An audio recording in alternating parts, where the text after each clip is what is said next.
Greetings and welcome. I am Russ Hatfield, who is being joined by my higher dimensional twin soul, Kara. She is behind my shoulder and is a member of Ashtar Command. July's editorial is one where we look at those who have ascended to a higher dimension but decide to come back to help out once more on the third. We call this one the Descended Masters. For a full transcript of this latest editorial, please go to our main homepage at HadesBasedNews.com. We invite you to subscribe to be kept informed of future postings on our YouTube channel from the members of Ashtar Command. Now we present the Descended Masters. So let's say you're an ascended master who has spent a few thousand years gaining knowledge with the wish to enlighten others. You'd like to have an incarnation in the third dimension and share all that you know to help those there achieve what you have learned, but there's a catch. Any birth process you go through will remove all the memories and knowledge gained, forcing you to have to relearn it all without knowing why ahead of time. It's a daunting task, and one that some would say wouldn't be worth the 80 or so years of ignorance of your true nature should you fail to remember who you were before this life. Worse yet, that failure may keep you on the third dimension for several incarnations or more, depending on how much has been forgotten. Then again, you didn't spend thousands of years without learning a few things about how to regain that knowledge of dimensions higher than the third. Choice made, incarnation successful, the process of remembering begins again.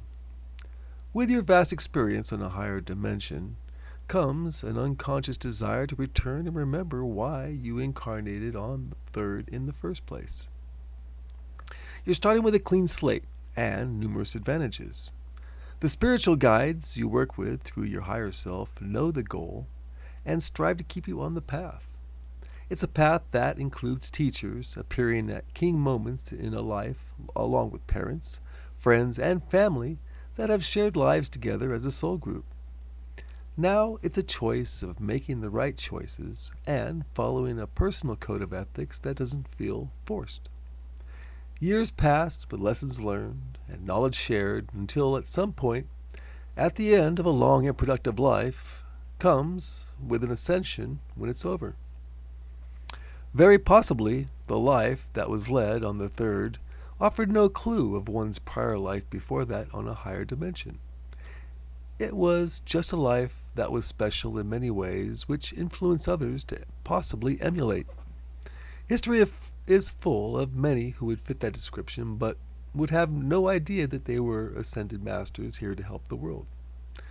There are, of course, some confirmed examples, such as Jesus, or Sananda, Buddha, etc., and then there are some who could potentially be due to their actions throughout their lives.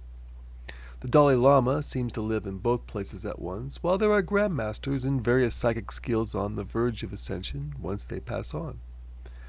There are another group of notables who, it seems, were just visiting for the purpose of sharing their knowledge or making the world a better place. The first name that jumps out as a descended master is Nikola Tesla. He never seemed part of this world, yet what he left us changed it dramatically. John Lennon comes to mind, if only for the song Imagine. He and Paul McCartney would have never thought so themselves, but, in retrospect, they deserve the honor of the possibility. We cannot leave out the writers who have changed the planet with their books or series that, without them, it would be a far different society. Writers such as Richard Bach or Frank Herbert are the personal bias of the two of us for the honor, but they are not the only ones. One could argue as well for Gene Roddenberry, George Lucas, and Steven Spielberg for the same reason. Who knows? It may even be the person reading these words or hearing them on YouTube. In love, light, and wisdom as one, Russ and Kara.